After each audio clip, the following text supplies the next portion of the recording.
Bharatiya Janata party की पूर्व प्रवक्ता नुपुर शर्मा फिलहाल भारत ही नहीं बल्कि खाड़ी के देशों तक विवाद का विषय बन गई है। नुपुर शर्मा ने हाल ही में पैगंबर मोहम्मद पर विवादित टिप्पणियां की थी टीवी डिबेट के दौरान, जिसे लेकर अल्पसंख्यक समुदाय के लोग अंतर्राष्ट्रीय स्तर पर नुपुर शर्मा का विरोध कर रहे हैं। नुपुर शर्मा के विवादित बयान पर हुए हंगामे को लेकर बीजेपी ने उनकी प्राथमिक सदस्यता को 6 साल के लिए निलंबित कर दिया है। साथ ही विरोध को देखते हुए उन्हें पुलिस की सुरक्षा भी दी गई है। नुपुर शर्मा को कई सारे इस्लामिक ग्रुप द्वारा जान से मारने की धमकी भी दी जा रही है। हाल ही में हुए एक टीवी डिबेट के दौरान नुपुर शर्मा ने ज्ञानवापी मस्जिद केस को लेकर अपनी राय रखी थी और डिबेट के दौरान उन्होंने पैगंबर मोहम्मद पर एक विवादित बयान दिया था, जिसे लेकर काफी ज्यादा हंगामा हुआ, जिस वजह से नुपुर शर्मा के ऊपर दूसरे धर्म के खिलाफ टिप्पणी करने और उनके धार्मिक भावनाओं को आहत करने का आरोप लगा। आरोप के बाद उन पर FIR भी दर्ज हुई है। साथ ही बीजेपी ने उनके खिलाफ जांच का आदेश भी दिया है। आज के इस वीडियो में हम जानेंगे कि कौन है नुपुर शर्मा, इनकी राजनीति में एंट्री कैसी हुई और इनके परिवार में कौन है और इनकी लाइफस्टाइल कैसी है। वीडियो में आगे बढ़ने से पहले चैनल पर अगर आप नए हैं तो चैनल को सब्सक्राइब कर लीजिए, बेल आइकन प्रेस कर लीजिए ताकि आपको हमारे वीडियोस के अपडेट लगातार मिलते रहें। आइए सबसे पहले जानते हैं कि नुपुर शर्मा कौन है। हाल ही में हुए एक टीवी डिबेट के दौरान पैगंबर मोहम्मद साहब पर टिप्पणी करने से सुर्खियों में आई नुपुर शर्मा भारतीय जनता पार्टी की राष्ट्रीय प्रवक्ता थी।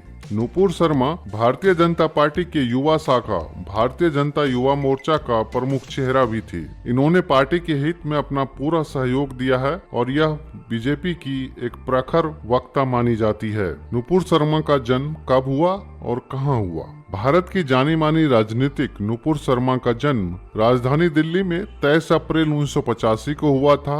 अभी इनकी उम्र 37 साल है। आइए अब जानते हैं नुपुर शर्मा के फैमिली के बारे में। नुपुर का जन्म एक ब्राह्मण परिवार में हुआ था। इनके पिता का नाम डॉक्टर विनय शर्मा है और इनका परिवार बिजनेस से जुड़ा हुआ है। इन्होंने अब तक किसी से शादी नहीं की है और अभी भी अविवाहित है। आइए अब जानते हैं नुपुर शर्मा की शिक्षा के बारे में। नुपुर शर्मा ने अपनी प्रारंभिक शिक्षा दिल्ली पब्लिक स्कूल से पूरी की है। इसके बाद इन्होंने दिल्ली विश्वविद्यालय के हिंदू कॉलेज में दाखिला लिया और LLB की डिग्री प्राप्त की। इसके बाद इन्होंने LLM की डिग्री के लिए लंदन स्कूल ऑफ इकोनॉमिक्स में अपना दाखिला करवाया और सफलतापूर्वक यहां से LLM की डिग्री प्राप्त की।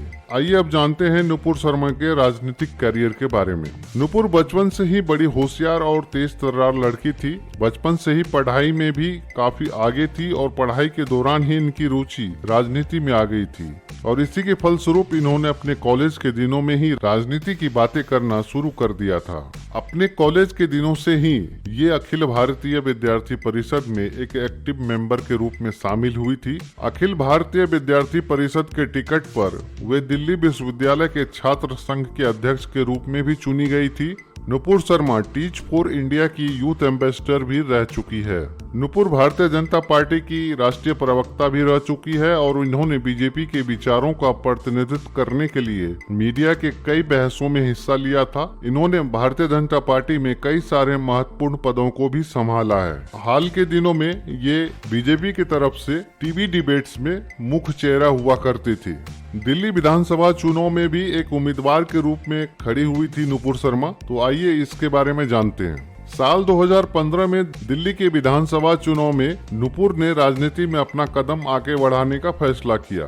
इस चुनाव में उन्होंने बीजेपी की तरफ से अपना पर्चा दाखिल किया और नई दिल्ली को अपना इलाका चुना। लेकिन दिल्ली की विधानसभा सीट हासिल करना आसान नहीं है, क्योंकि दिल्ली हाई प्रोफाइल सीट है। तो वहीं दूसरी तरफ इनके सामने आम आदमी पार्टी के नेता अरविंद केजरीवाल चुनाव लड़ रहे थे। दिल्ली विधानसभा चुनाव में आम आदमी पार्टी के नेता केजरीवाल ने बाजी मारी। केजरीवाल को इस इलेक्शन में कुल 57,213 वोट प्राप्त हुए। तो वहीं दूसरी तरफ भाजपा प्रत्याशी नुपुर शर्मा को 25,630 वोट मिले थे। आइए अब जानते हैं नुपुर शर्मा के पसंद और नापसंद के बारे में।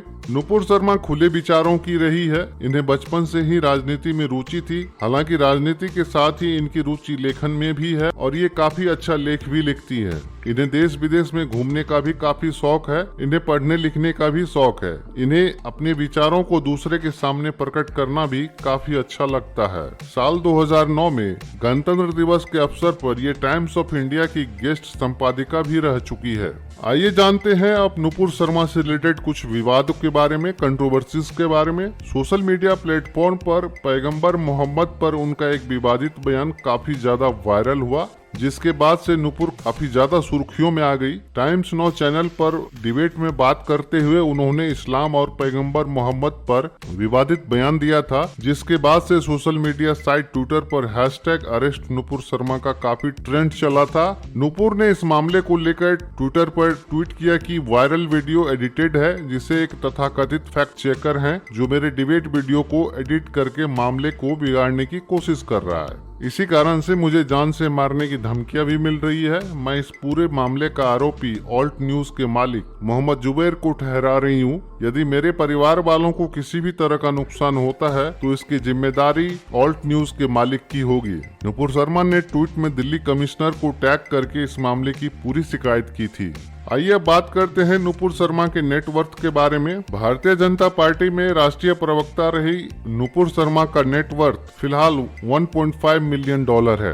आइए अब जानते हैं नुपुर शर्मा के लाइफ से जुड़े हुए कुछ इंटरेस्टिंग फैक्ट्स। साल 2009 में नुपुर को हिंदुस्तान टाइम्स के तरफ से टॉप 10 सबसे प्रेरणादायक महिलाओं की लिस्ट में शामिल किया गया था।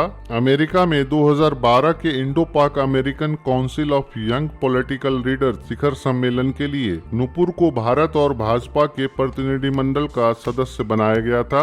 दिल्ली विश्वविद्यालय में छात्र संघ के अध्यक्ष रहते हुए नुपुर शर्मा ने कैंपस सुरक्षा के लिए सोलर लैंप, वाटर प्यूरिफायर और CCTV लगाने जैसे कुछ कल्याणकारी परियोजनाओं को भी सफलतापूर्वक पूरा किया था और इनके राजनीतिक जीवन की शुरुआत दिल्ली विश्वविद्यालय से ही हुई थी।